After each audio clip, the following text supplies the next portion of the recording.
Take a look behind the curtain with a real whistleblower and American patriot. Prepare to embrace the uncomfortable truth because this program has no time for comforting lies.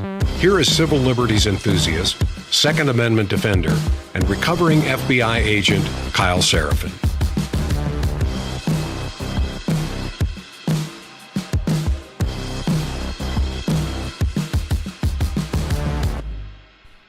Hello, my friends. Welcome to the Kyle Seraphin Show.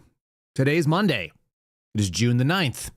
And summer is, I guess, in the air. That hot blast of whatever, God's exhaust pipe coming at you. Or maybe you live in Los Angeles and you are just finding out that all of your neighbors' cars were burning for the last couple of days. And you're waking up to realize when you vote for really bad policies and terrible leadership, then maybe you might find a Summer of Love 2.0. We might be seeing the beginning of 2020 once again.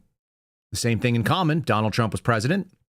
Lefties are very mad about that. And whatever they could do to derail his policies is fair game, including burning their own cities to the ground. That'll show him. That'll show Donald Trump, who, as far as I know, doesn't spend a lot of time in Los Angeles. Yeah. Perfect. Let's do that. Okay, so today we're going to do the best that we can, and we're never going to do justice to what the insanity was that it looks like happened over the weekend. And like many of you, I tried to disconnect from it. I do my best to ignore it completely. I don't want to be out there. I literally touched grass barefooted, took my kids out to the lake, which is not a big lake. It's more like a muddy puddle. But we paddled around in a kayak, and I got to go out and just do kid stuff, which is kind of the way that it makes it really hard to look at these things that are going on in Los Angeles and think that's coming to a city near me, because it's not. And for most of this country, we're not going to experience some of that chaos and craziness. So we're looking at it sort of like we're looking at a third world nation. And maybe that's the way that it works. It doesn't stop people on the political left who have created these scenarios, who have politicians that are fanning those flames from trying to profit off it. So we got some of that. But that's not the only thing we're going to talk about today. We're going to talk about maybe a small victory from Homeland Security, not rounding up a bunch of people and deporting them. They're not doing that nearly fast enough, but they shut down the Quiet Skies program. So we're going to talk about that just a little bit. We're also going to talk about things in the international space, like attention-seeking autistic girls from Sweden getting arrested or kidnapped or prevented from being terrorized and arrested and kidnapped on her way to Gaza. We have Greta Thunberg and some kind of fun stuff from her quote-unquote flotilla, whatever the hell that is. So we'll catch up on some of these things. I think today will be a survey, I guess, of many things that are going on. And before we get started with any of these survey, oh, by the way, we're also going to have to cover the fact that the FBI director decided to go on Joe Rogan and smoke cigars with the coolest podcast guy in America, because that's what's necessary to run the FBI. All right, so before we do all that, let's start off with my buddies over at Patriot Coolers. I used their backpack cooler for the first time in a little while, and it's a good reminder. Sometimes you just don't have free hands, and you still want to keep things cold. My wife was like, how are we going to keep sandwiches cold? It's got an upper pocket in the backpack. It's got a lower pocket where we put a big ice chunk, and we kept ice pops for the kids and all kinds of things so we could rehydrate them, because it's like 100 degrees outside. And then we went out there and carried it. Now, I had a table in one hand and I had a pop-up tent in the other hand, and I'm dragging like the kayak with the rope in my teeth. And so I had the backpack cooler on my back. Yes, Dad is the beast of burden. If you guys want to check out all the products they have, they've got soft coolers, they've got hard coolers, depends on what you're into. This is the season where you're going to find the most use for them. PatriotCoolers.com. Use my promo code KYLE, save yourself 10%. I also had my massive, which I'll bring up here maybe for the next couple days, the major, which is a 40-ounce tumbler with a big handle on it and a flip cup and all that. And I kept that in the car because I knew I was going to run out of fluids. And of course I did. So when we got back to the car, even though it was sitting in a 100+ degree truck, it still maintained ice and cool liquids. Check them out. Outstanding products, good people. Again, PatriotCoolers.com. Promo code KYLE. Link is in the show description. That's all I'm going to say about that right now. We're going to take a drink of coffee and get into This Is How You Get Riots.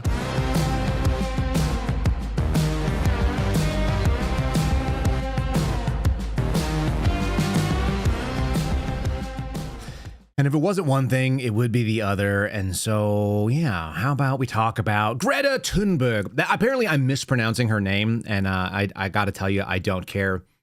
I don't know how old this girl is. I remember she was 16, so in my memory, she's always 16. She's probably not 16 anymore, because the last time I remember hearing that was like 8 years ago. So she's probably in her 20s right now. But she'll always be kind of an obnoxious teenage virtue signaling idiot. And I guess this is another way you could get riots. You could get the lefties. If it wasn't burning things and deporting illegal aliens in Los Angeles, it would be the fact that the IDF prevented aid boats. Of course, they're called aid boats. This is coming from ABC News, who are very, very objective about this. The aid boats that Greta Thunberg and other activists were trying to do on a flotilla reaching Gaza.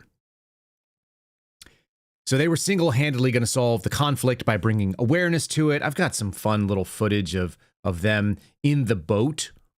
This is another member of their little flotilla. I don't know what her name is, Yasmin something or other. Apparently they had perfect social media coverage, so all of their satellite phones and internet connections were working brilliantly. They're running around on sailboats, but they're diesel powered because they care about the climate and all this kind of stuff. So this is kind of how it started off. This was in the same day these two pictures were posted. This was early in the day. I believe it was actually yesterday. Probably the whitest white girl thing you can do is standing on the deck of a sailboat while virtue signaling about the plight of brown people that don't really want you there unless they can use you for propaganda value. Again, here's some member of that little coalition. Good morning, everyone, and good morning, Gaza. Today marks our 7th day at sea abroad the Madeleine. As you can see, we are still on our way, heading straight toward Gaza, with nothing but wind in our sails and purpose in our hearts. It's a beautiful sunny day out here. The sea is calm and the sun is shining. It almost feels like even the sea is smiling with us today. And our spirits, despite everything, are high. Our sails are holding strong. At this moment, we're close to Alexandria, Egypt, and we expect to reach Gaza by Monday morning. We are now 288 miles away, which means by Sunday evening, we will likely be near Gaza's territorial waters. But while the sea is peaceful, we know that just ahead lies a place under siege, a place where families are starving, where bombs still fall, where people are being killed just for lining up to receive aid. Aid that's been turned into trap by Israel with the full backing of the United States. We don't stop communicating with the people in Gaza. We don't stop reading about the crimes being committed by Israel and its allies. And we will never stop saying the truth. What's happening in Gaza is not a tragedy. It's a genocide. It's planned, it's funded, and it's being carried out in full view of. Yeah, that's what propaganda looks like when you let a little child go. I love being lectured by young women that have no life experience. By the way, they apparently in their little flotilla, they steamed right on past a refugee convoy of people from Sudan where there's actual things like genocide going on. So that's always good. Never take a moment to think about the optics of what you're doing. Just press on and push the mission. The Israeli forces then stopped them as they were bound for Gaza and detained the Swedish activists and probably whoever this little girl was as well. It seemed like she was showing too much hair. Was that just me? Maybe that's just like the stylish way that you do it when you're on the sailboat. You're not allowed to show that much hair, I don't think, when you actually get to Gaza. In any case, there's a long-standing blockade of Palestinian territory, so this was always going to be a setup. They always knew that they were never going to actually make it there. The Israeli forces go ahead and grab them, and so that allowed them to release a pre-planned hostage video. I'm just showing you how silly this stuff is.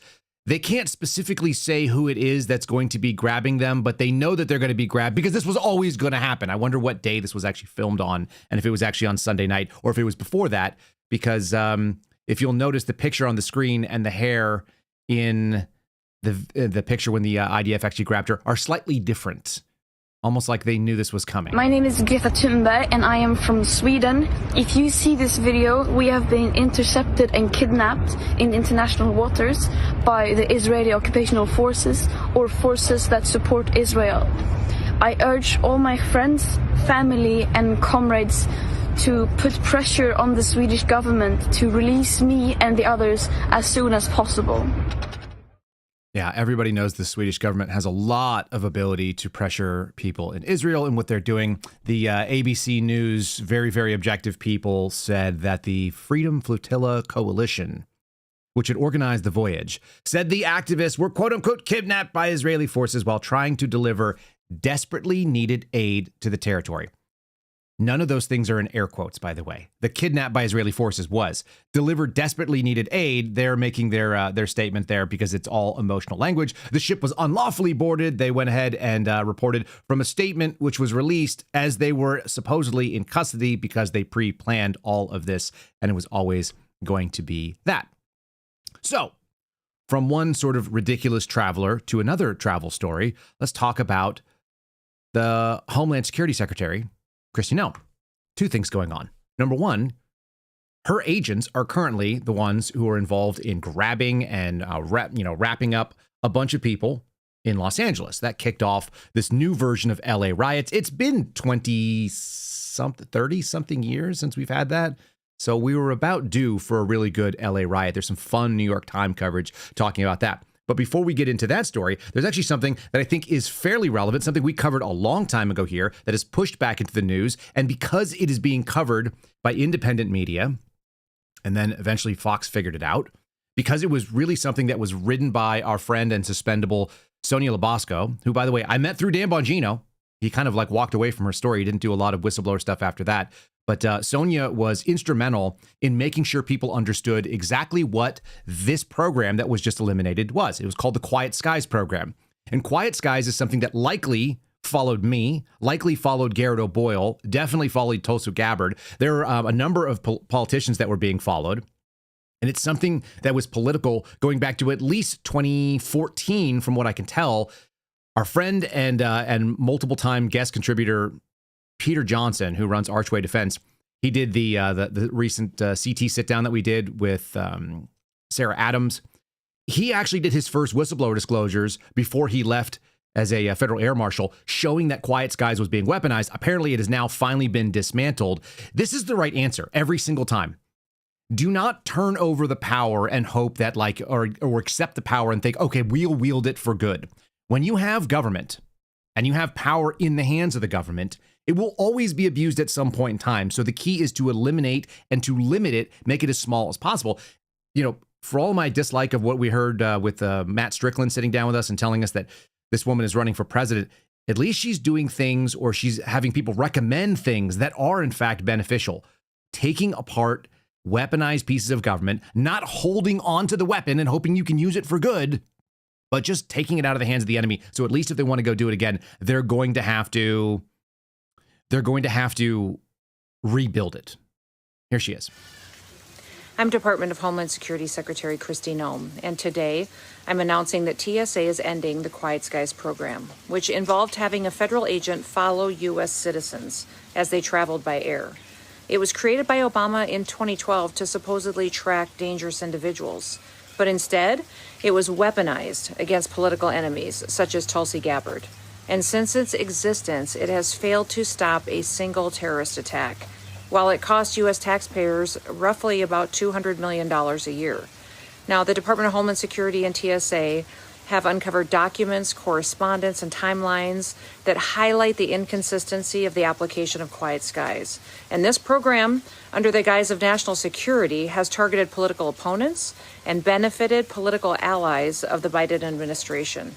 In addition to conducting our own internal investigation, I'm calling for a full and thorough congressional investigation to uncover further corruption that's in this program.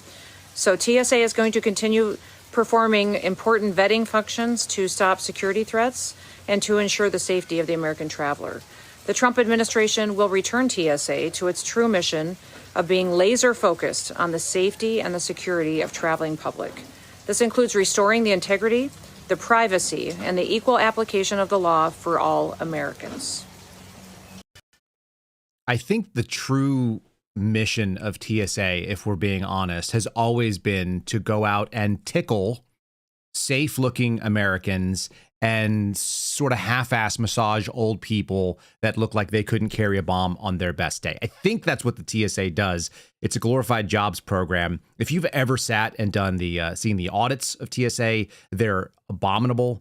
They're atrocious, and they allow basically everything to get through. You can smuggle any series of weapons through if you just have a little bit of sophistication, and the organizations that would want to do that actually can. So all they really do is confiscate like an awful lot of shampoo. They might actually be working on behalf of the beauty industry. What do you think? They're stealing your toothpaste and making you throw that away. You can't have your Starbucks that you bought in the line for whatever reason. Maybe it's a Dunkin' Donuts. Yeah, they're not catching people. I used to have this experience when I worked at the Washington field office and I did surveillance. I spent a lot of time behind the security corridor. We had access to go with our badge and our credentials and our firearms, actually. You go through and you can get on the backside of the TSA security line. And I would go sit in the area where you normally would sit on the benches. This is at like Dulles, the international terminal. And you'd sit on the benches and you'd put your shoes on, right? And then you'd like gather up all your stuff and you'd forget something important. And then you would take all your kids and you'd go and do your little trip. I would be sitting on those benches for over an hour, maybe 2 hours at a time, not moving. Nobody ever once turned around and went like, why is that guy sitting there and watching us? They never once turned around. They never once showed any degree of situational awareness that would be typical for a law enforcement agency, because they're an administrative agency and they do administrative things like touchies and tickles. I despise TSA, and there's nothing that would make me happier than finding a way to go back. Just think about how much the terrorists actually won in our lifetimes, just for whatever it's worth. When I was a kid, you could actually walk people all the way to the gate. You could stand at the gate, even after 9/11, and you could receive people coming off an airplane, including internationally. You could kiss and hug your loved ones in the terminal. The kids that are growing up today will never, ever know that freedom. Kind of interesting. It made me wonder, like, what's the purpose of government? What is the purpose of any of this stuff? Are we winning with it? Are we making ourselves safer? Because the odds are we're not. And and all of the audits show that we're not either. It's sort of like security theater is the best. I sometimes call them that. They don't even know what their job is. It reminds me, it's the job of TSA is very, very similar to the people in New Jersey and Oregon that are pumping your gas without you wanting them to. It's a job because people need jobs, as somebody told me when they were pumping my gas and I didn't want him to.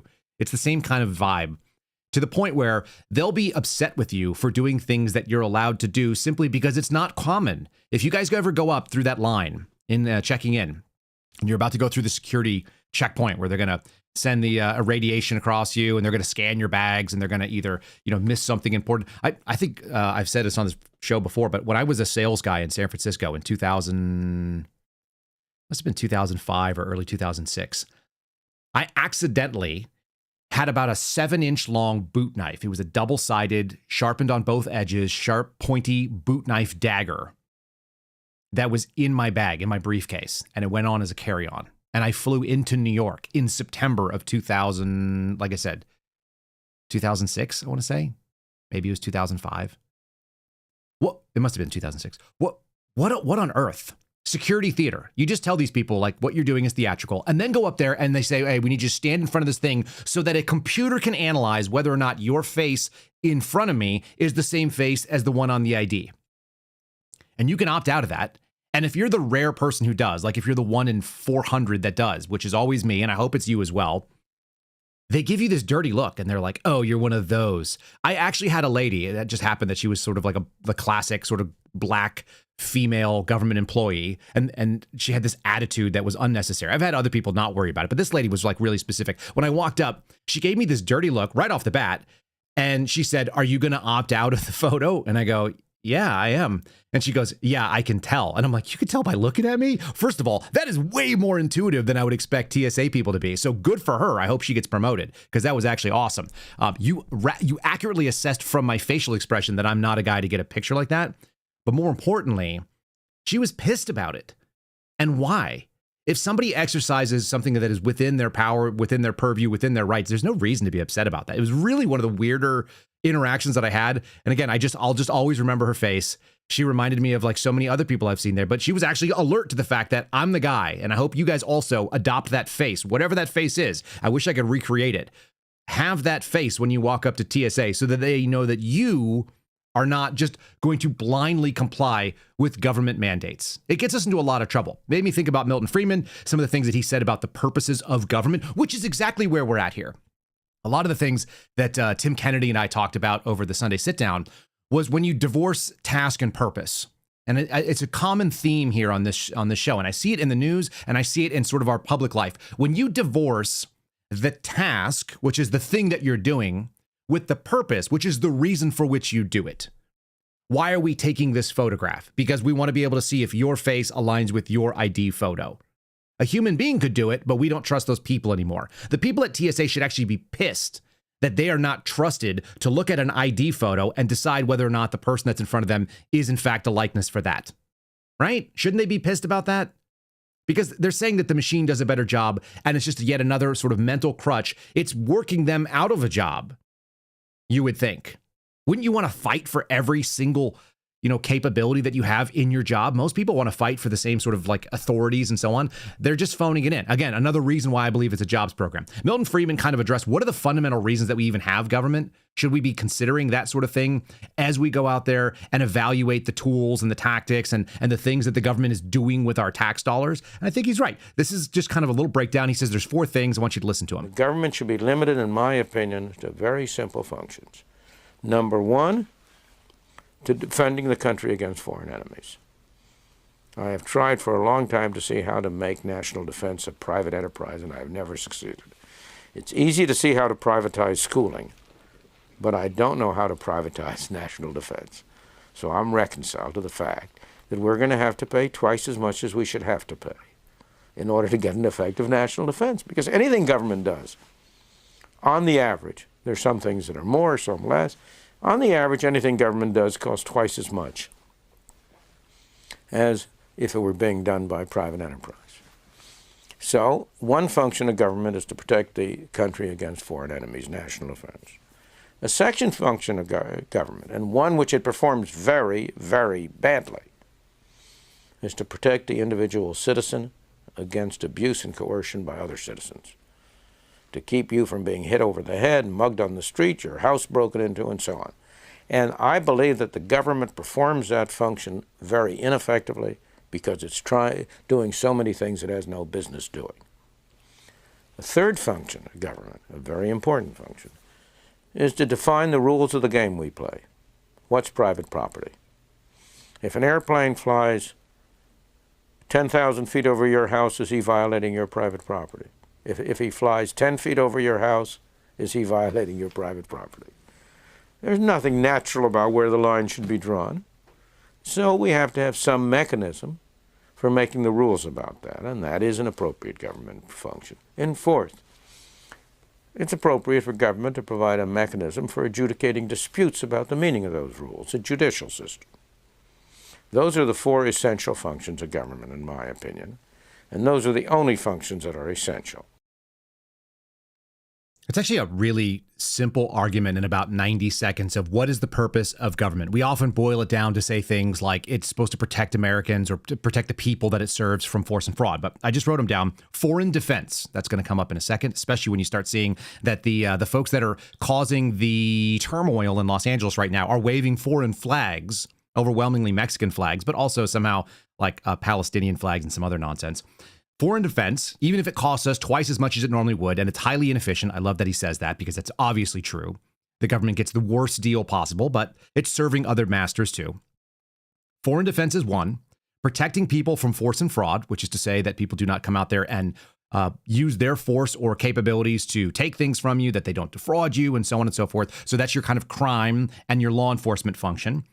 Defining the rules of the interaction, what's in and what's out of bounds. How long can you hold on to somebody's, their security deposit when you're renting from them? How do you set up property boundaries? What happens if somebody were to do something that injures your space and so on, like the civil rules. And then lastly, to essentially play referee and give a place where these grievances can be adjudicated by a third party instead of just me taking it into my own hands and dealing with justice in sort of like a posse attitude, which is a thing that we've done historically in this country as well. Those are the 4 things. And when you get outside of those and start doing other things like trying to legislate what your climate, the climate change issues, or you're just going to start picking winners and losers when it comes to who can get in and use air travel and who you're going to follow, when you start spending time trying to say who can have good speech and who cannot have good speech, we've got a real issue here.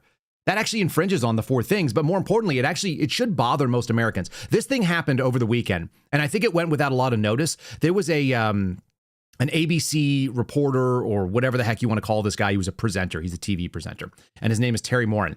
And he went out and put like an unhinged kind of like drunken, not swearing, but a drunken text message or a social media post. And the White House apparently took umbrage with it because it attacked Stephen Miller, who I think Stephen Miller is great. I think he's very aggressive where he needs to be. I think he stays within the lane. I think he baits people into stupidity and he gets them really well. Stephen Miller was, quote unquote, attacked. And then we had the White House press secretary, Karen Leavitt, from her official account, which is the real problem. It's not that she said it. It's that it came from the official account. She went out there and said, we have reached out to ABC and we are going to try to straighten this out. And, how dare he basically have this rampage against the government? The entirety of our Constitution, and more importantly, the Bill of Rights that everybody who serves government swears into, says that you should be protecting the everyday citizen from these four things, which includes the government not stepping in on your right of what is and what is not good speech. If you are writing from your official account representing our elected government and saying that you somehow are going to be the referee of what is good or bad speech and whether or not somebody can hold an opinion as a private citizen, we're in a really bad space. This is tit for tat nonsense. And yeah, I get it. The Biden administration used those same tools and went after many of you and censored a lot of us, whether it be overtly or explicitly or they just did so like on a blanket. They obviously censored Donald Trump. The answer is not more censorship. It's less government that has the ability to do that. So again, that plays back to Kristi Noem's point, which I thought was good, versus we step in and use the tools the same way. Well, they did it to us. That is a terrible way. That's the eye for an eye. The whole world goes blind. Or, as I saw a movie pointing out the other day, one guy is left with an eye and everybody else is blind. So you just end up with one sort of ruler. And you hope that's you, I guess. It's not great. It's not a great way to go about any of this stuff. Let's be aware that if we do have principles, there are things out there that need to be adhered to. And you should actually base it on how you want the outcome to be used. Not that you want to just be in charge for a little period of time, because you're going to end up dealing with something really ugly. All right. Since we don't trust government here, which we don't, and you don't trust even a lot of your fellow man if you don't know them, that's not wrong either. Maybe you want to go ahead and protect yourself. Government, big tech, corporate America, a lot of those people are in bed with each other. And then, of course, criminals, you have the potential of having your privacy compromised 24/7. And if you are worried about that sort of thing, you might want to get one of the Faraday products from Silent, SLNT. If you guys listened to our Sunday sit down, you heard Tim Kennedy say he also had tested them. They're outstanding. They're being used by the U.S. military. They're being used by various elements of federal law enforcement as well. Silent's Faraday products block all incoming and outgoing signals, all of the radio stuff, and all the different frequency bands that keep your devices basically invisible and safe from the outside world. People can't hack them when they go by. They can't see who you are. They're not going to see that you're so clever that you've named your phone FBI surveillance van, which is not a great idea. It just doesn't help you. It's going to keep the stuff they have are backpacks, they have phone sleeves, they have pants, and so on and so forth. They have a dry bag that I used when I was out on the kayak this weekend, which is fantastic. I like, one, not getting any messages while I'm out there, so I don't get to find out what LA is doing. Two, I get to find out that my phone will stay dry and not going to be destroyed at the end of it. And three, it's got a little clip that goes on my belt, which was really helpful. So I took my Faraday bag with me. Again, just kind of a good chance to unplug. If you guys want to check them out, go to SLNT, that's silent with no vowels, silent.com/Kyle, SLNT.com/Kyle. You'll save 15% on your order. You're going to get free shipping on qualifying orders. You're going to stay ahead of what's coming your way. You're going to be able to protect your devices from things like EMPs or hackers or anything else. And you never know when you might need this stuff. So this is a thing. It's an investment in the future. You don't have to buy a bunch of them. And their products actually work, which is more than I can say for a lot of the cheap Chinesium garbage that's out there on Amazon. Link in the show description, slnt.com/Kyle. Save that 15%, get free shipping. You're seeing that E3 Everyday Faraday backpack. I actually have been using my dry bag more and more, especially because I keep going places where it's wet and I'm carrying stuff around the pool. So check them out. Let's go back over here to the story about Kristi Noem and the crackdown that's going on in Los Angeles. This is a CBS story. They said they're not going to let a repeat happen of what's going on today in Los Angeles in 2020. So they are going to aggressively act and they're going to attempt to diffuse and stop some of this stupidity, which is not a terrible idea. I don't hate it, right? But I don't know that you can do that considering where we're at. Let me show you a little bit of footage from the Friday afternoon ICE raids. And here's what I think is going on. The American people on the left didn't like law enforcement to begin with, and they've been fostering that sort of attitude for quite a while.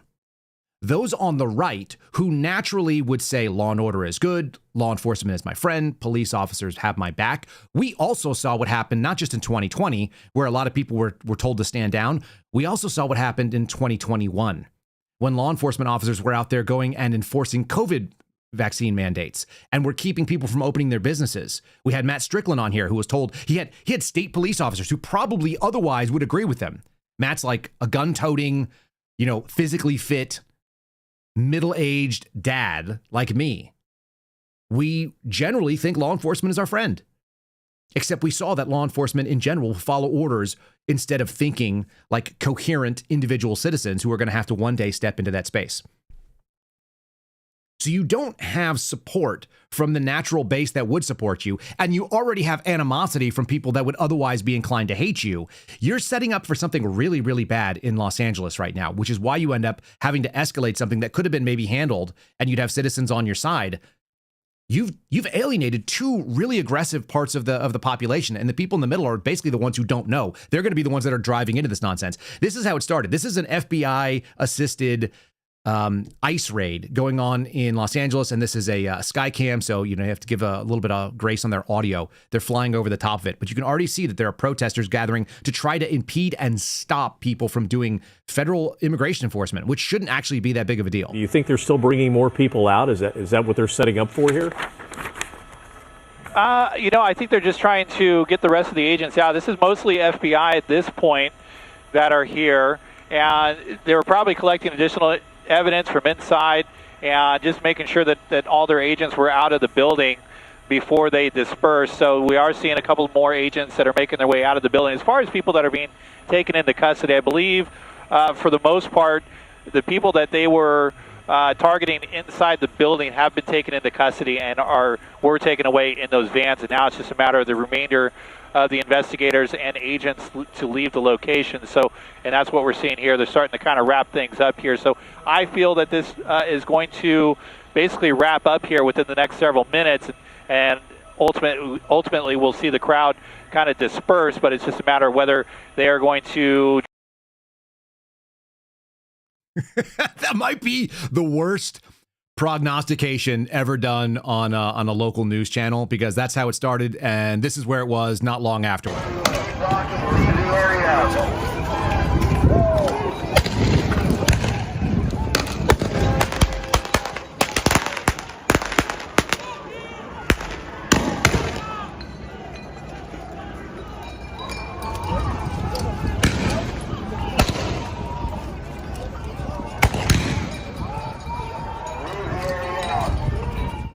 Yeah, so obviously a riot declared, and you've got people out there getting hit with pellets and tear gas and pepper balls and all the kind of things that we saw. And that sound is very familiar to us if you lived through any time in 2020, and if you were in any of the cities, whether it be Portland or Seattle or Dallas or Los Angeles or Chicago or Minneapolis. Like, how long is this list? Washington, D.C., right? Philadelphia, New York City. All of these places had this kind of insanity. So we know what that sounds like. That sounds like spicy air coming your way. You're about to get hit with some tear gas, which is awful. You're going to get hit with some OC, either in the form of a powder or in the form of a spray, and that sounds awful. Luckily, the local politicians were on it, and they were saying, hey, man, we support law enforcement and these lawful activities, and we want you to stop doing this unlawful stuff and burning things. Please disperse and go home. Or maybe they didn't do that, did they? Because this is Karen Bass. She's the mayor of Los Angeles. She's a former congresswoman, and she is a well-trained communist revolutionary. She spent significant amounts of time starting in her early teens, or her late teens rather, training in Cuba and other places to bring about things like this. This is her Super Bowl. She's into this kind of stuff. So she's going to go ahead and back the people that were violating the law. Why wouldn't she? I just have to say that, again, our city has been through a lot since the beginning of the year. And now thinking that there is a large percentage of our city that is terrified, that is not going to know if they go to sleep tonight and they go to work or they go to school, will that be the last day they do that? Will that be the last day they see their family? We can't have this in our city. Los Angeles is a city of immigrants where 50% of the population is Latino. Percentage of the populations are from Asian countries and from all over the world, and we embrace all Angelenos. It doesn't matter where you came from or when you got here. But the most important thing right now is that our city be peaceful. And so protests and expressing your, fears, your beliefs, is appropriate to do, but it is just not appropriate for there to be violence. And I don't want people to fall into the chaos that I believe is being created by the administration completely unnecessarily. Oh, whose fault was that again? It's the administration's fault. It's Donald Trump's fault. You guys already knew that, didn't you? This is whose fault it is. Look at that. This is an article coming straight from our friends at CNN. Trump seizes on Los Angeles protest in contentious use of military amid migrant crackdown. Man, there is a lot of emotion in there. Seizes, crackdowns, contentious.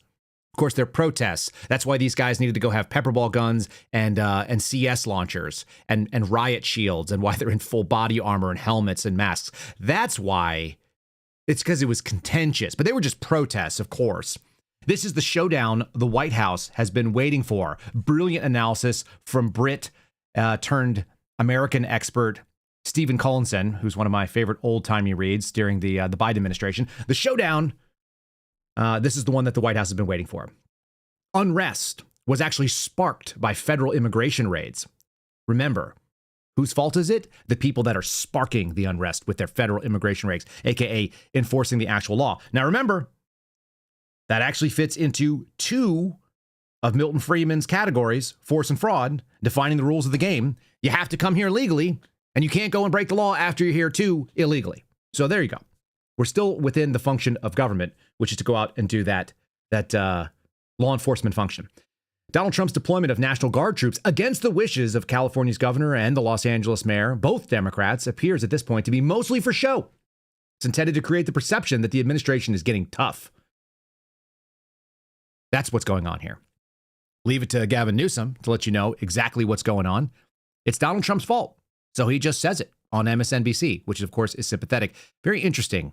All the Democrats are going to get on board. It's their area that is on fire. It is their voter base that is going to see their weak handling of it. And all the people that are felons and illegal and are not supposed to be able to vote anyway, like, are they the ones that you're really campaigning to? Because you'd think that regular people that own businesses, that actually have employees, that have to pay their taxes every day, probably don't want to go and see their vehicle burned, like watch their Jeep, their brand new Jeep, hardtop, doused in gasoline and burned in the middle of a square, and have some a-hole with a motorcycle and a Mexican flag running around it.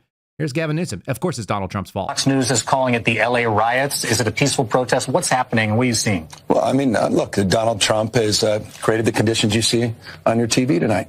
He's exacerbated the conditions. He's, lit the proverbial match. He's putting fuel on this fire ever since he announced he was taking over the National Guard. An illegal act, an immoral act, an unconstitutional act, and we're going to test that theory with a lawsuit tomorrow. All right. Well, there you go. It's obviously Donald Trump's fault. He's out there doing something. What happens when the local government, the state government, refuse to act and refuse to play within those four rules, like we talked about with Milton Friedman? It's not surprising. This guy is such a scumbag. I saw a video where he came out and did a press conference. Do you remember that in 2007, I think he was the mayor of San Francisco at the time. He's obviously been a scion of California political power for quite a while, and related to Nancy Pelosi and so on. It's interesting. In 2007, I guess I'd forgotten this, but I'd actually lived in California. I lived in San Francisco in 2006. That's actually where I flew to New York with that knife in my bag on accident. And why did I carry a knife in my bag? Oh, because I lived in San Francisco, which was not particularly safe even then. And you couldn't carry a gun in the city. That wasn't an option. So there you go. In 2007, he came out and publicly apologized for banging his campaign manager's wife. And about a little ways after that, we found out that his wife was actually sexually involved with Harvey Weinstein, because the Newsomes are gross. They're gross people. It's sort of fitting that they run California, which is actually really sad because it's one of the most beautiful places you could ever live. It has unbelievable natural terrain. You could be skiing and on the beach in the same day. Like, how amazing. The weather is incredible. The people suck for some reason. They are not the people that used to be there. It used to be a blood red state. I mean, that's where we got Ronald Reagan from. I grew up as a little kid there and then left. And I've never thought about going back there as an adult after I left in 2006. I couldn't fathom it. Maybe because this guy was on his way up. Here he is making fun of Alabama and Texas and Florida and saying that it's the California dream. Maze Moore over on X put this together, put the image of Gavin Newsom kind of basically like, talking smack against the country with a burning background of this weekend. It's a perfect little montage for you to see. If you're missing out on the visual, jump in here at about 40 minutes into the show and watch this because it's worth it. Otherwise, find it on Maze's X feed. There's the American dream and the California dream. Just burning. There's no Alabama dream. Yeah. Eat your heart out, Texas. Tennessee and Florida.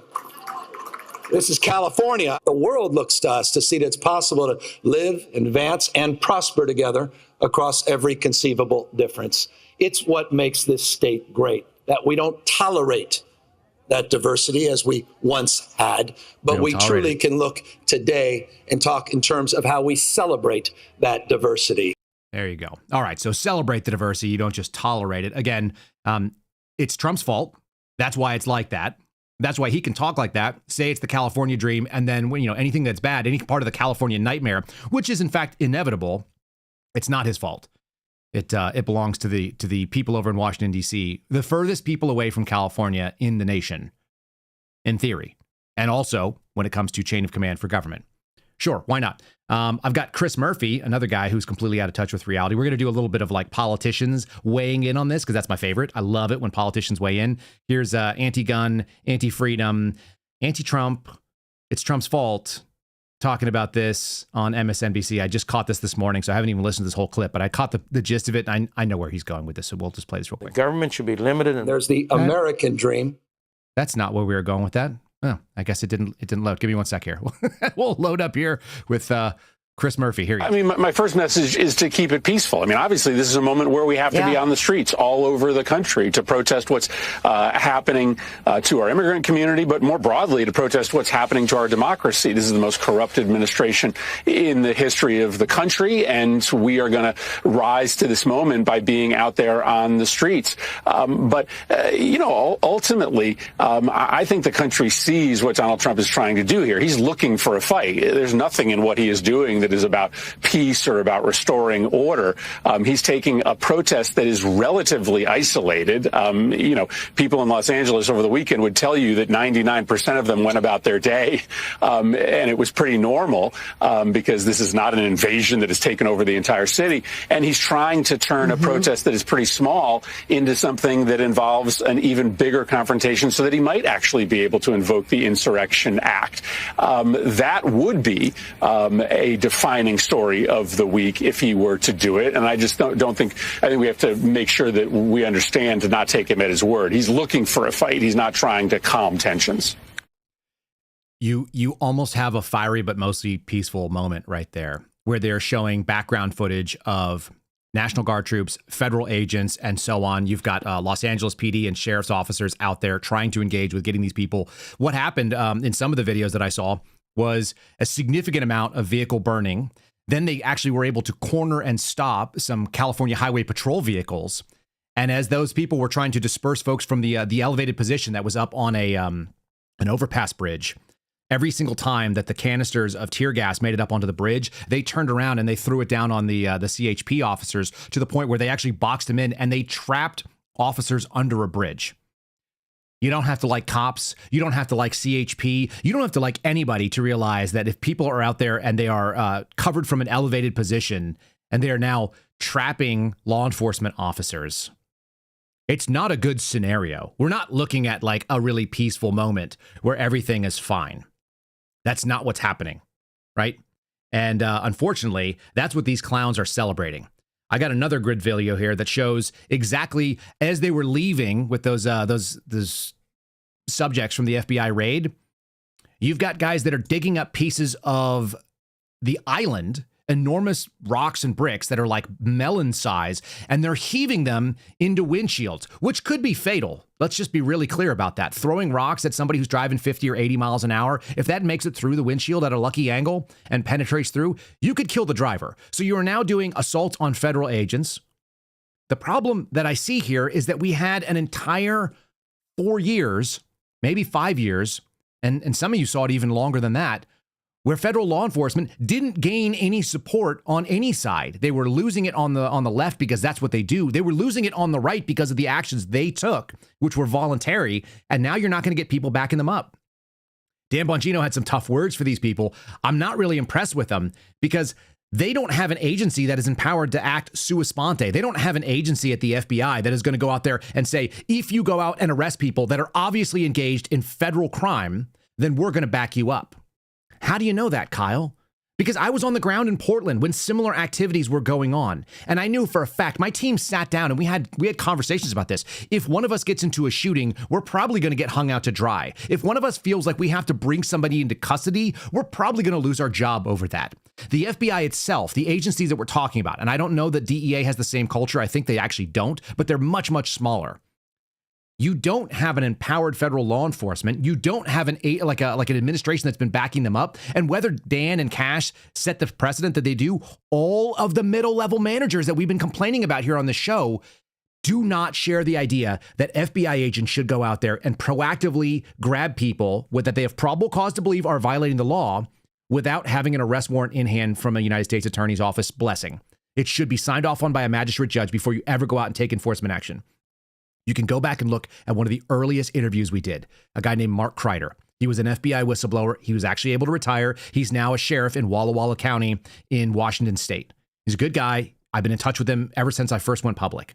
And the funny thing is, it has been that way since his entire career. So you can go back almost 30 years, all of my time, all of his time. If you're an FBI agent and you slap cuffs on somebody without having an arrest warrant in hand that's already sworn out, you're screwed.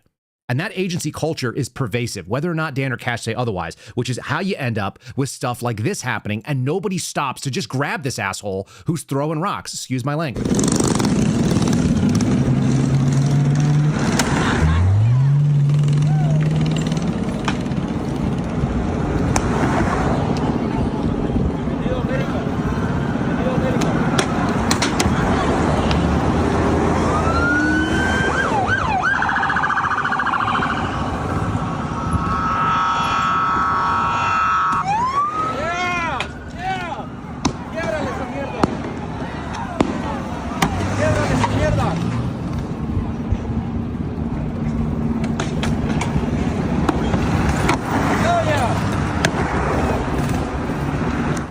This really is a visual that you have to see, but if you're not seeing it, what you missed is a man who's masked and wearing a motorcycle helmet. He's standing on an island like an island or a divider in between a street. You're seeing ICE agents and Border Patrol vehicles and unmarked other federal agencies driving at probably 40, 50 miles an hour as fast as they can make it happen. It actually goes on later, where as people are jumping out in the road and you're watching pickup trucks dodge them so they don't actually kill these pedestrians who are trying to obstruct them and slow them down. And then you've got this guy grabbing rocks, seriously, the size of a cantaloupe, out of the ground, out of the island, sort of the way that is set up decoratively, and throwing them as hard as he can, tossing them right into the windshields of these speeding vehicles that are simply trying to get away so that they don't have to sit down and engage with these idiots.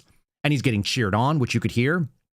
All of this stuff is to say you have people that should be, ideologically aligned, and people just don't want to engage. And so now you've got Dan Bongino out there saying tough guy stuff on social media of all places. You think these people are going to be like scared of Dan saying this? Who is the audience for we're not stopping or slowing down? We are not intimidated or apprehensive. Illegal immigration operations will continue, and anyone using violence to obstruct or impede these operations will be investigated and prosecuted. These people don't care. They already lived through 4 years of getting away with it. He put out 2 days ago, we're currently seeking information regarding the identity of the person or persons throwing rocks at the vehicles, like you just saw on that screen.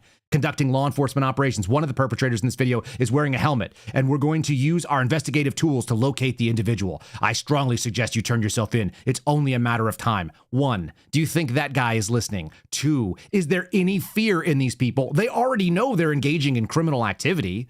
They've already crossed that Rubicon. They've already walked past that line. The audience is like boomers who are going to cheer this kind of activity. Like, yeah, we're back, baby. We're so tough. It's a really hard sell for me. Because have you dropped a geofence warrant and grabbed every cell phone like you did on January 6th? I say you because you're now part of that organization. Dan Bongino is now part of the organization that he said he wanted to disband. We just got a word before I went live that there is a nationwide canvass. A canvass is a request for people to volunteer to go into the Los Angeles field office on TDY from the FBI. So they're just going to send a bunch of bodies at it. Not people that have specific skills, not people that have like training in crowd control, which is what they're going to need. Not people that have, I don't know, defensive tactics. Like I have no idea what you would send a bunch of FBI agents, indoor investigators. That's what the FBI recruits. That's what the FBI does. Go back historically. What did they recruit? Attorneys. I actually had this conversation with my uncle, who was like a GS-15. He was a senior level administrator at the Office of Personnel Management. And he said, if you want to be in the FBI, you should be an accountant. You should be a lawyer. You should be a computer technician or a computer science guy. You should speak another language, because they had all these different pathways. The smallest and the most narrow pathway was what was like any other skills, which was law enforcement or military background. That was the smallest, and you were thrown in with anybody else. And I just happened to get in because I was a disabled veteran who was a paramedic. They didn't even know what that was. I was a paramedic, and they're like, you're an EMT, right? I go, no, I'm a paramedic. And they go, yeah, what's the difference? I go, I don't know, about 10x the training, about 10 times as many hours. Seriously, it's like 150 hours to become an EMT. You can do that. It doesn't knock on EMTs, but it's 1,500 minimum to become a paramedic. The scope of practice is huge. And the FBI people I was talking to, they didn't know. Why? Because it was a very narrow subset. They were used to hearing to people who had law degrees and no experience. They were used to talking to people who were accountants for 2 years at a Big Five firm and then came in and became an FBI agent at 25. They got their requisite, experience and they moved on. You're going to send a bunch of accountants and attorneys and computer science people and linguists. You're going to send those people into that war zone case? Like it's the wrong people. Like, why are we sending those people there? This is what it looks like when you have your city captured. And then I'm going to show you what happens when your elected officials decide to go and get stomped. This is actually really fun because we've got Maxine Waters. Anytime we can dunk on her, she's such a clown. But this was the sort of the scene of the weekend. This is a motorcycle circling a burning car, and then you're going to see a little bit of a Mexican flag make an appearance here. Is this not what a foreign agent, like this would be Milton Friedman's foreign defense? I think these are foreigners. That's what they are. So I think the military might actually, unfortunately, it's not the right tool, but you might have boxed yourself into a place where you have no other options. And it's not Trump who did this. This is the local people who should have motivated against this right away and not tolerated illegality in their own little districts. They did. You've left it to a problem. They're like regular people are now going to be in danger of force and fraud. So what else do you do? I'm over here gesturing on here. You guys can't see, but I got my pen and my pad. Anyway, this was maybe the scene of the weekend where like the streets were won by the opposition force. Protesters, yes, but if you just squint, it could easily be the BLM protesters or the Free Palestine protesters or the Resist Doge protesters or the Resist ICE, in this case, protesters. It is this dirtbag coalition of leftist, violent so-called protest that has been a huge problem in this country for years, and they are escalating. Yeah, Conch, you don't see Democrats coming out with any sort of outrage over the destruction here. Their outrage is the opposite. It's over the ICE officials who were out there. Let me give you 5 names where we're not hearing a lot from right now, except to attack these ICE officials, which is leading to attacks like this. Karen Bass, Los Angeles mayor. Gavin Newsom, California governor. Adam Schiff, who's awfully active on X and social media condemning, to Guy's point, Donald Trump. Not hearing anything from him. Eric Swalwell as well. You can't get away from this guy on social media attacking Trump. Nancy Pelosi, the former House Speaker. Where are you? This is war right now that we're seeing in terms of our federal agents being attacked and California officials doing nothing to stop it. No, I want you to... Hello. Congresswoman Waters, I just came to use my congressional authority to check on David. Ma'am, the lobby is securely now to all visitors. Excuse me, I need to get in. Contact our public appeal. I need to get in.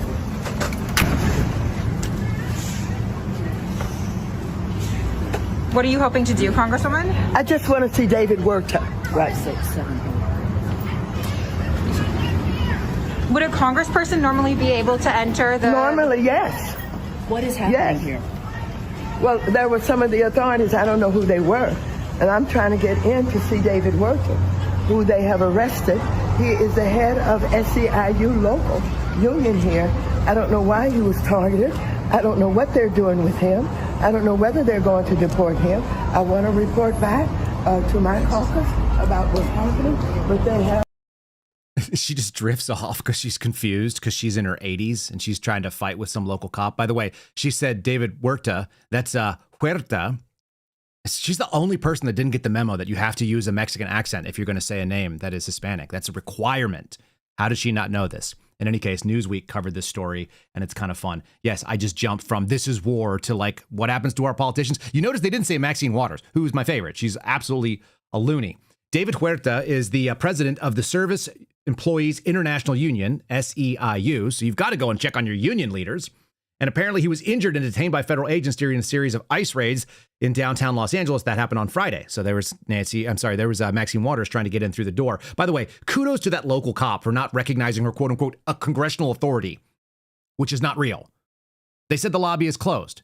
You're a federal employee, you're a federal elected official. You have no authority there on a city property where they're going to pull you in. It's also, you're in the legislative branch. This is an executive function. That's what law enforcement is. So make an appointment, it sounds like. Newsweek reported hundreds of people flooded the streets of downtown Los Angeles on Friday following a series of reported raids carried out by ICE, blah, blah, blah. It resulted in the detention of at least 44 people. 44 people, that's all we're talking about here. It's not enough. And then you hear them talking about how this is war and it's the Trump administration's fault. Like, no, 44 people should be an easy enforcement operation. I've been part of operations where we grab more than 44 people. We did it in Baltimore and Washington, D.C. Joint operation on the East Coast. It's not a big deal. Nobody freaks out. You just go do your job.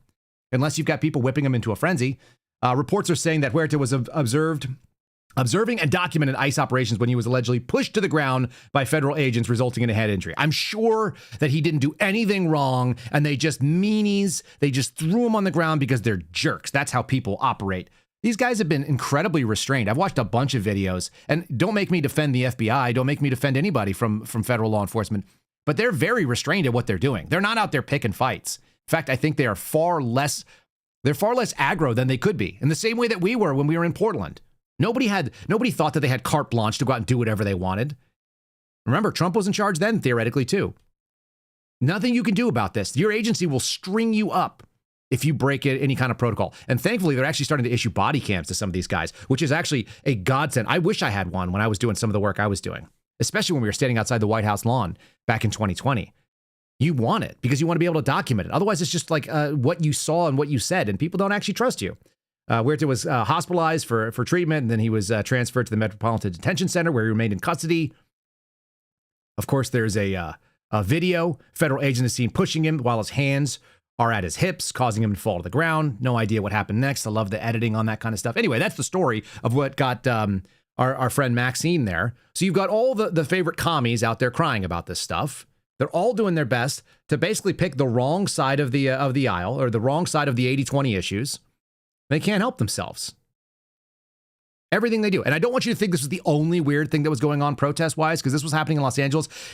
Same exact energy was happening in Nashville with the quote-unquote trans community. It's always these aggrieved groups. It's people that don't want to abide by basically the law of the land or the law of the state that they're in. And we kept being told, if you don't like it, leave. Like, if you don't like our gun laws, leave. Like, if you don't want to be part of... And then anything that they want has to be nationalized. So here's a bunch of people that look awfully like the same kind of people that you'd see in Los Angeles fighting with federal agents over immigration stuff. They're crying, don't put your hands on our body because we want to cut our bodies parts off ourselves, I guess. I mean, my first message is to keep it... That's not what I had on there. What was that? Oh, that's where my video went. I loaded up that Chris Murphy thing in the wrong spot. This is what I get for doing this on the fly. Stand by one. We're gonna show some protests. There they are. Let's do this. There it is.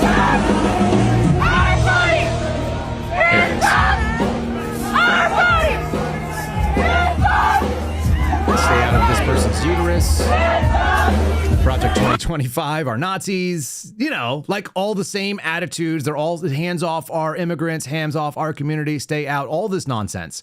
This is, I guess, what Gavin Newsom was talking about when he said that they didn't just embrace diversity. They celebrate it, and they want all the wacky and mentally ill weirdos to go out there and do this thing.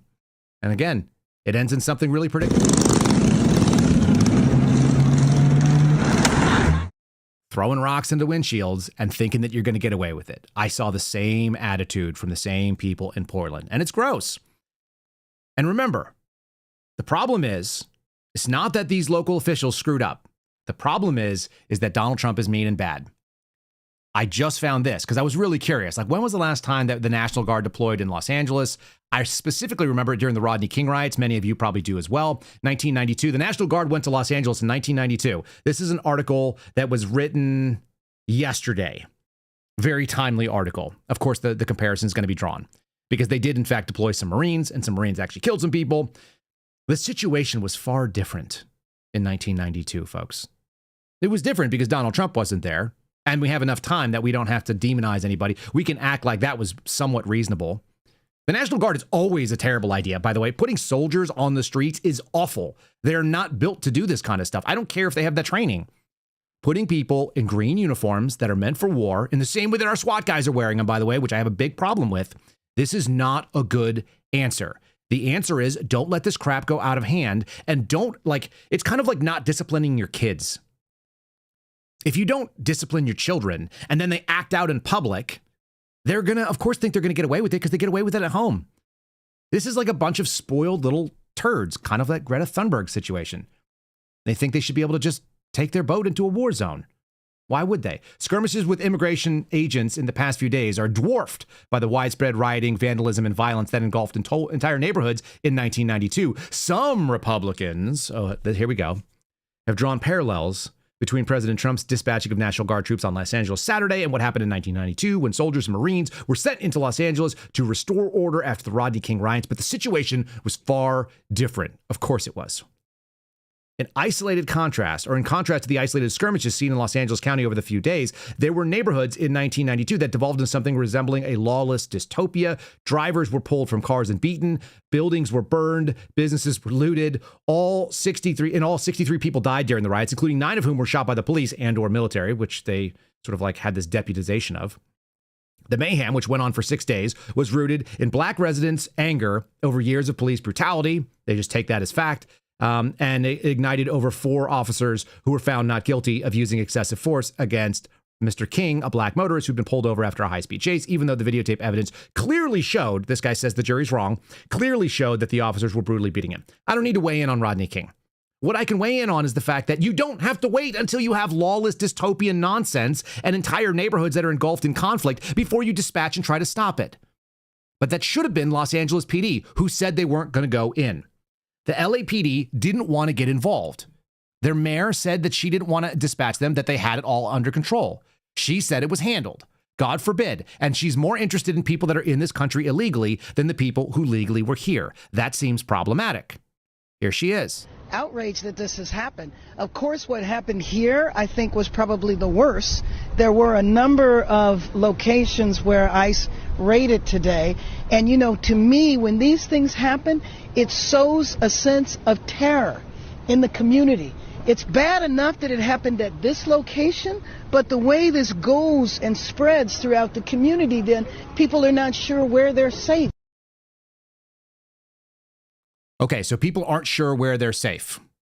You'd think that maybe one of the safest buildings would be like a spot where you had, I don't know, like you'd have a police station, that would be one of those places where people probably didn't break into. Wouldn't that be the thing? This is the same day. This is the night after she said that. And these are rioters that decided to go and take apart LAPD's headquarters. Outrage. That's not the right video. I've got so many videos. I'm actually trying to shuffle them in real time. Let's see if this.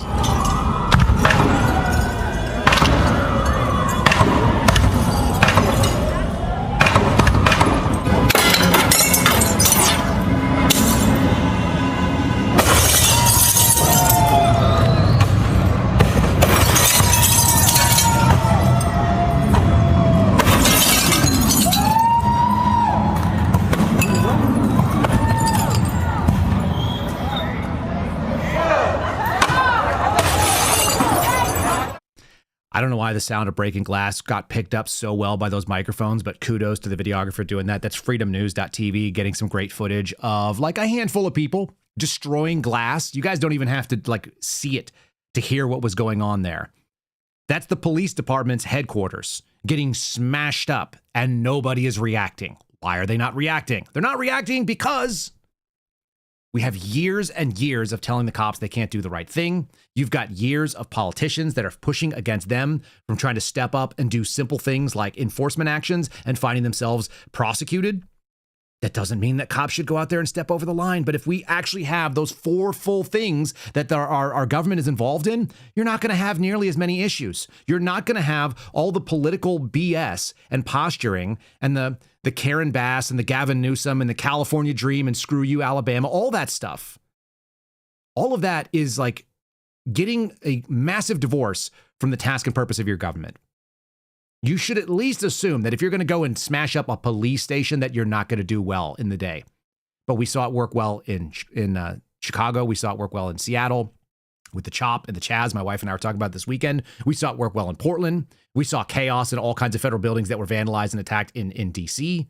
You saw it in Minneapolis. All of these things are a replay. So we're getting right there. We're getting right back into this. And so are we getting like a lot of credibility coming out of the... Like, is anybody talking sensibly? It doesn't seem like it. Not to me, at least. This is a really fun thing.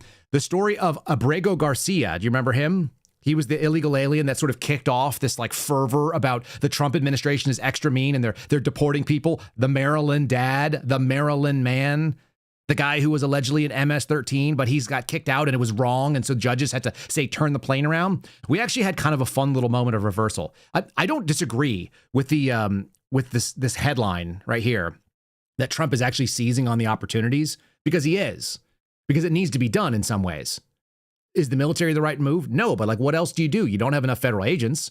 You can send in BORTAC. You can send in the Bureau of Prisons riot squads like they did in D.C. in 2020. It wasn't enough. So you're going to need manpower. Should it be Marines? I don't know. Probably not. Marines tell me no. I've talked to Marines about this and they're like, Marines know how to kill things and break stuff. That's what they do. They clear buildings sometimes with frags. Not a great idea. However, you kind of back the guy into a corner. And when you back him into a corner, they get to do interesting things. So the Justice Department decided to go back and get another win. And if we're being really honest about this win was something that the left set up because nobody would assume that anyone would go out there and defend a guy who was allegedly a wife beater, an alleged human trafficker, and somebody who was a member of MS-13 getting deported. Who knew that they would lionize this guy? And they did.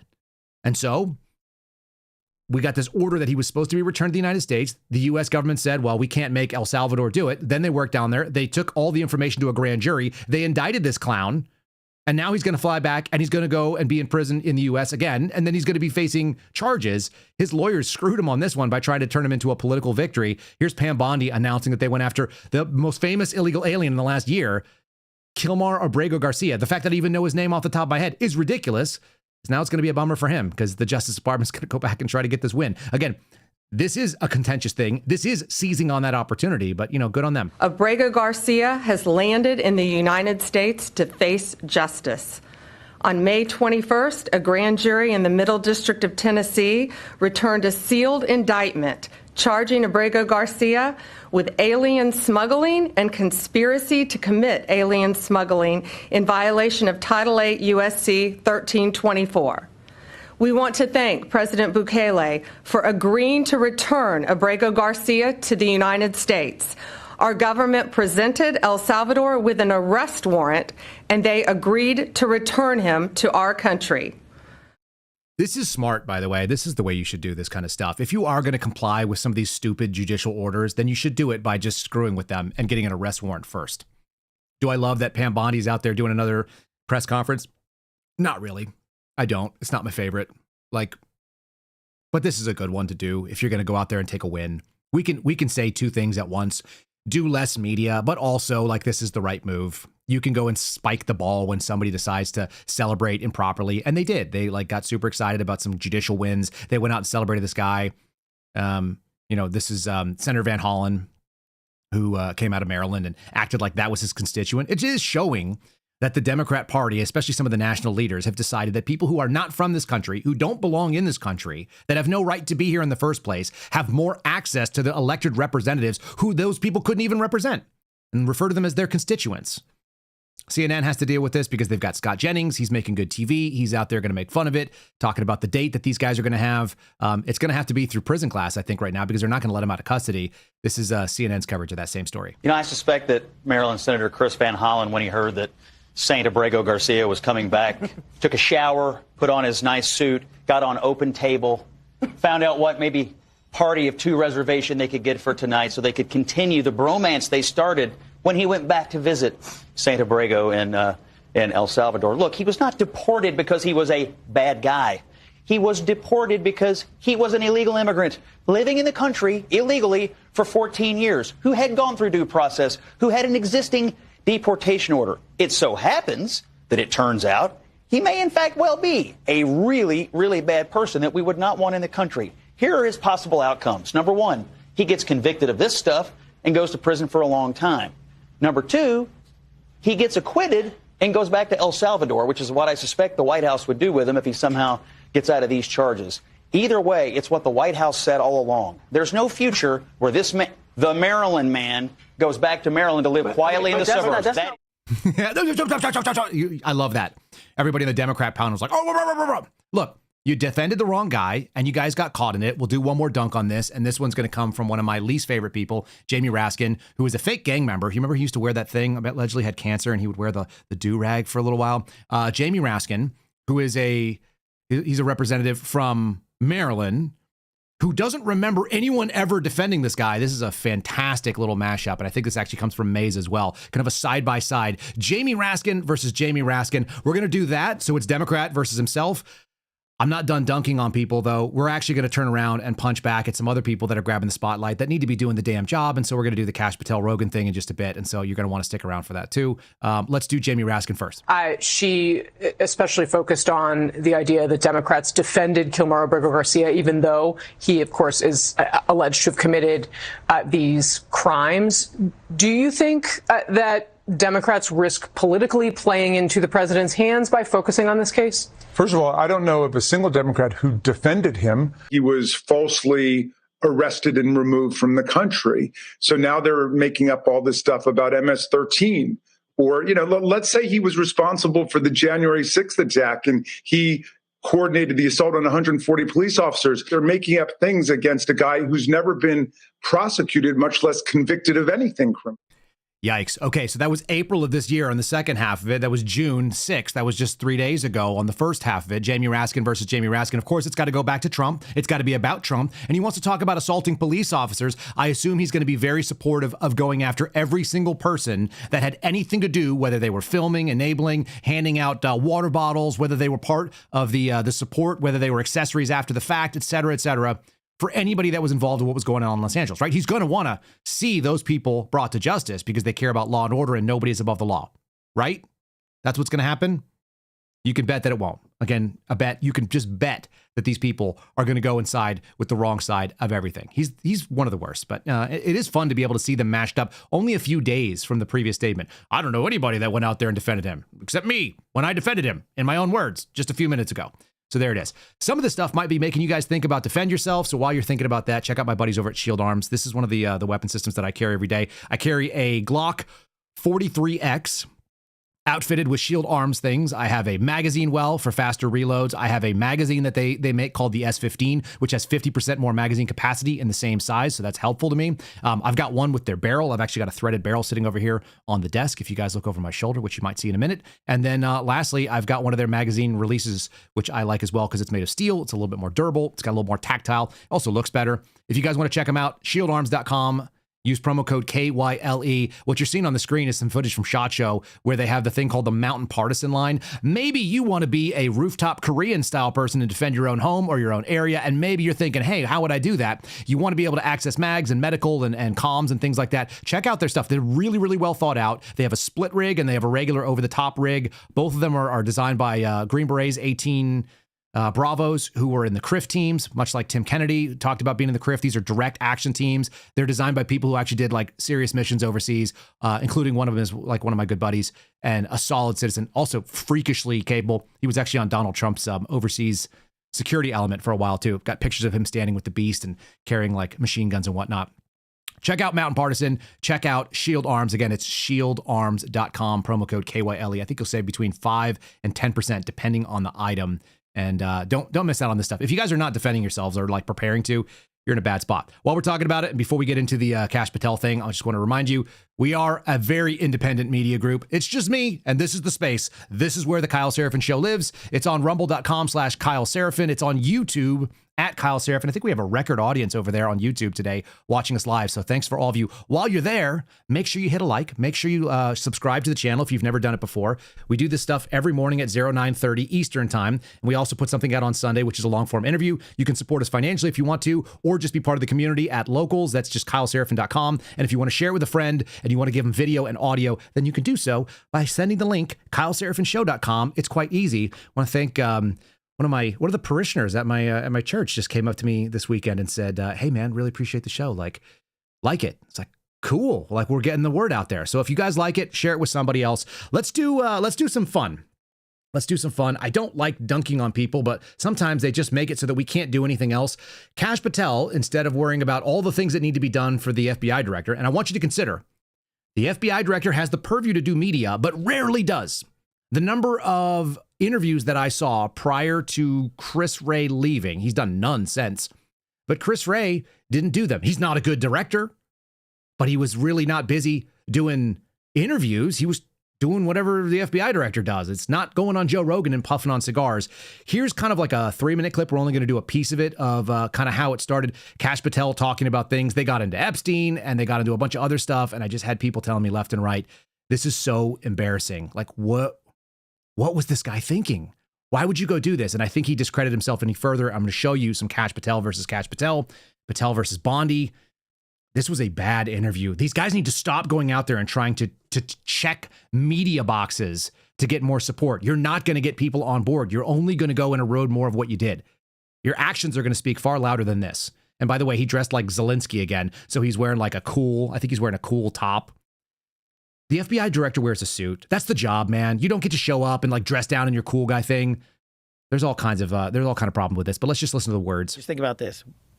Me, as the director of the FBI, the former Russiagate guy, when I first got to the Bureau, found a room that Comey and others hid from the world in the Hoover building, full of documents and computer hard drives that no one had ever seen or heard of. Locked the key and hid access and just said, no one's ever going to find this place. What? Yeah. So my guys are going through that right now. What's in there? A lot of stuff.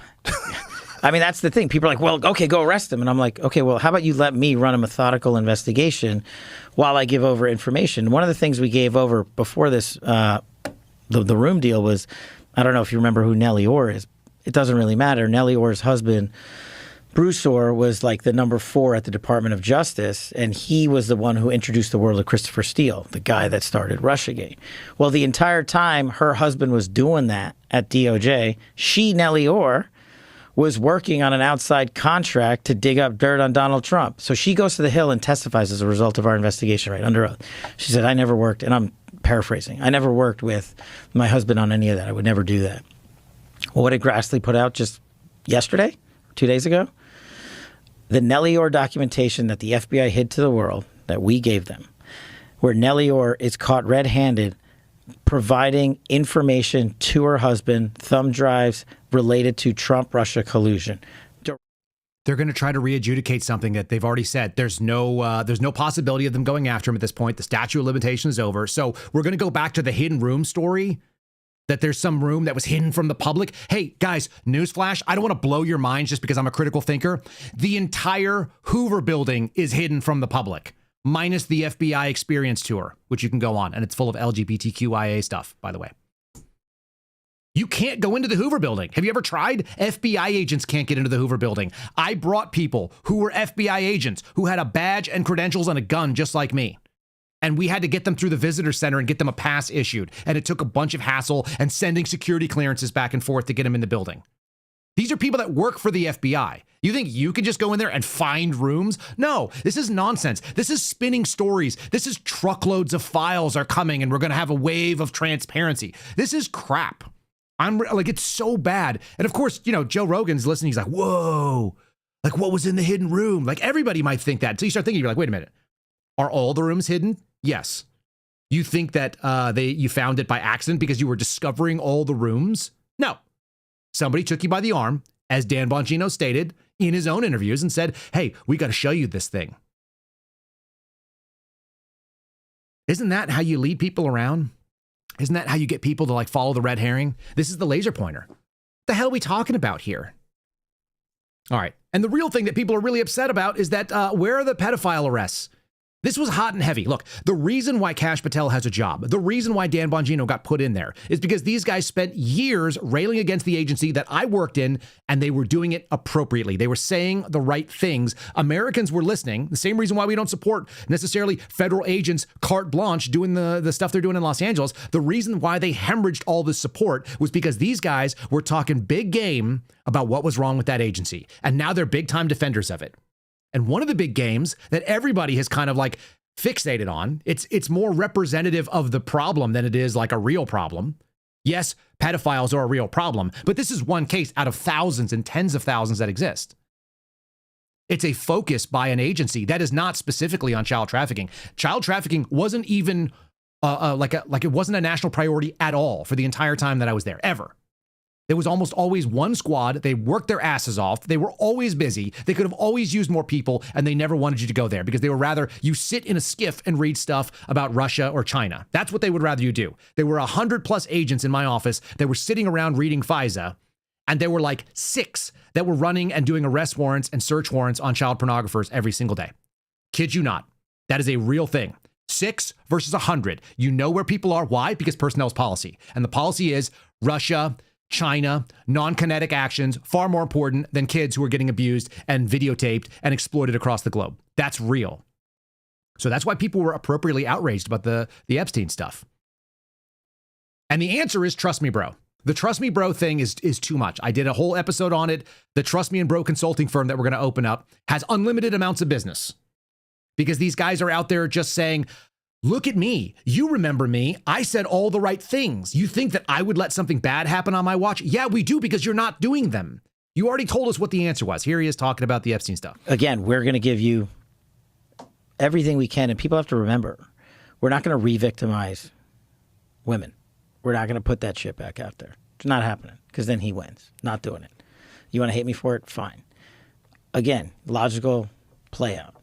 If there was a video of some guy or gal committing felonies on an island, and I'm in charge, don't you think you'd see it? If you have access to it. If I have it, period. Right. If I have it. So where else would it be? Right. If you have it. Right. But you can't say that you have it. No, we're giving you everything we have. So far. Everything we have so far is. Have you guys gone over all the video that's available? Yeah. That's what I'm telling you. That's what takes so much damn time. Right. And is there video from the island? Not of what you want. The people out there have filled the void with can't wait to see X, Y, or Z. Right, speculation. And I'm like, here's the other thing I've been asking for, right? Openly. If you have information on this, call us. Tell us. The best resource we have is the American people in the world. So I'm the FBI director. I campaigned on getting this job, that the FBI has all the information and I'm going to liberate it for the people. And we're going to make it available. And your answer is, we don't have it. We never would have it. If you have it, come to us so we can make it right. That seems problematic to me. You know, it's the same thing with Epstein's list. It's like, what the hell are these Republicans doing? Oh, I saw you give out the list. I saw you make news this morning about that. I got to get to that. Yeah. You say that the FBI has Epstein's list. They're sitting on it. That doesn't seem like something you should do. You're protecting the world's foremost predator. That seems like an evil thing to do, regardless of who may be embarrassed in the release of that list. Why is the FBI protecting the greatest pederast, the largest scale pederast in human history? Simple, because of who's on that list. You don't think that Bill Gates is lobbying Congress night and day to prevent the disclosure of that list? And why is it that the Senate, and good for Senator Blackburn to try to get it out, but then Dick Durbin comes over the top and says, no, we're not going to release the names. I don't care about the list itself, but if you release the names, right? What the hell are the House Republicans doing? They have the majority. You can't get the list? You're going to accept Dick Durbin's word, or whoever that guy is, as to who is on that list and who isn't, and that it can and can't be released? Put on your big boy pants and let us know who the pedophiles are. We have an election coming up, and we need to adjudicate this matter at the polls. God knows the FBI and DOJ aren't going to do anything. Okay, bro. Put on your big boy pants and release the list of the pederasts. Didn't you just say that? I heard you say it with your own words. You already told us what you were going to go do. You're in the position. You don't have to wait for congressional Republicans or people in the Senate that are playing slappy tickle with each other. You don't have to do that. They're out there. So get it. It should be directly under your control per your statements to Glenn Beck. I don't know where the hell it is, but it sounds like you did. So now what are you going to do about it?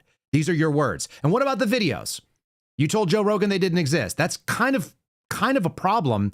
Because either you told Pam Bondi or Pam Bondi made it up. Who's lying in this clip? Here's Bondi versus Patel. This is from Ryan Matta. Good little mashup. This thing got about 6 million views over the weekend. Good for Ryan for putting this together. Again, logical play out. If there was a video of some guy or gal committing felonies on an island and I'm in charge, don't you think you'd see it? Tens of thousands of videos of Epstein with children or child porn. And there are hundreds of victims. And no one victim will ever get released. It's just the volume, and that's what they're going through right now. The FBI is diligently going. Right. So the FBI is diligently going through it. The FBI answers to Kash Patel. Kash Patel most likely either briefed or was part of the briefing that went over to Pam Bondi. And she said that in public, and now he's going on Joe Rogan and saying otherwise. Kind of like he had a real different position about Epstein killed himself. Remember, I saw the files. He killed himself. Well, maybe he did. Maybe he did. That would be fine. But it sounded like he had kind of a different position when you went on that guy Stu Peters show. Stu Peters, who you told Dick Durbin, who you just mentioned was a real bad guy in the Senate. You lied to Dick Durbin saying you don't know this guy. I have all 8 episodes that Kash decided to go on this guy's show. And he had a real different thing. By the way, citing the exact same evidence of being a federal prosecutor and being in federal detention and going into the SHU. Here he is telling Stu Peters. So which Kash Patel are we supposed to believe? This is why we don't have faith in what they're doing. Did Jeffrey Epstein killed Jeffrey Epstein? How about that? Did Jeffrey Epstein kill himself? Who killed Jeffrey Epstein? How about that? Let me talk about, so I've spent a lot of time in federal detention facilities as a public defender before, talking to my clients, so I kind of know how those work. He was in isolation. He was in a unit where he's in there not just to protect himself, but he's in there to protect the rest of the prison population because he was such a high profile case. What happens is in these units, there's supposed to be 24/7 guard duty on him directly. And from what I was able to learn in this, in the lead up to his suicide is the guard fell asleep. Now, I don't really buy that, but it's almost impossible to prove otherwise unless you can obtain the videotape. And usually there isn't video looking into people's cells for a lot of reasons. And so we're stuck with that narrative. And do you know what happened to these guards? Supposedly they were going to get charged, but I've never heard anything that happened to these prison guards. Maybe we should try to find them and let's talk to them. Yeah, it's like the Andy Griffith thing, right? He falls asleep with his feet up on the desk, and then the key, you remember that they reach around and they grab the keys and they make their way out of the jail so they can go back to the saloon. I mean, it seems really ridiculous to me that the media wants us to believe that this is actually what happened. They're gaslighting. And also, when you're in that kind of confinement, we call it solitary confinement, you're not supposed to have these things that you are able to hang yourself with. That's the whole point of the strict rules in there. You're not supposed to have 6 feet of cloth that you can dangle from the ceiling so you can hang yourself. This is prison 101. Yeah. So I agree with you. This doesn't look right. It doesn't look like a suicide. But is this Justice Department going to investigate it? Probably not. So the media is desperate to attach Trump, like you said. So, okay. So you've got all this experience, then maybe he could just tell Joe Rogan that that's what he thinks happened and why he changed his opinion. Or maybe he could just use the same experience and say the opposite. Do you think, let's play out the logical conclusion of this. Do you think that myself, Bongino, and others would participate in hiding information about Epstein's grotesque activities? Or do you think we would also participate in not prosecuting people we had evidence to prosecute people on? But the problem is there's been like 15 years of people coming in and creating fictions about this that doesn't exist. Where's the videotape of an Epstein Island of X, Y, and Z committing these frauds? Why haven't you given it to us? Do you really think I wouldn't give that to you if it existed? I'm working my ass off along with the leadership at the Bureau and DOJ to get you what we're allowed to give you. And you're going to get the video of the cell. And you're going to see for yourself. And we will never be able to convince everyone. Okay, let's get into that. So what did you think before you got in office? Did you think that Epstein was murdered? No. No suspicion at all of it? But I have a different background, right? Right. So I was a public defender back in the day. I used to spend a lot of time in jails and a lot of time in segregated housing units, SHUs as we call them, right? And so, and I've known people that have committed suicide in these cells.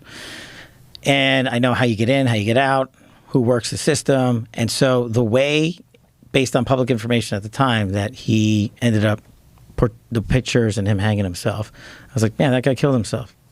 There's just no way that you could have run an op and had people go into that cell and not have any video of it and not have any people come out and say, hey, yeah, I saw that guy. He shouldn't have been there, the guard or this guy. There's just no access points into places like this in the detention center he was in, which I've been in. So correct me if I'm wrong, but what I was told, what I'd read, was that the guards were not paying attention or were sleeping. Well, right? And in short order, you'll see it. Is that correct?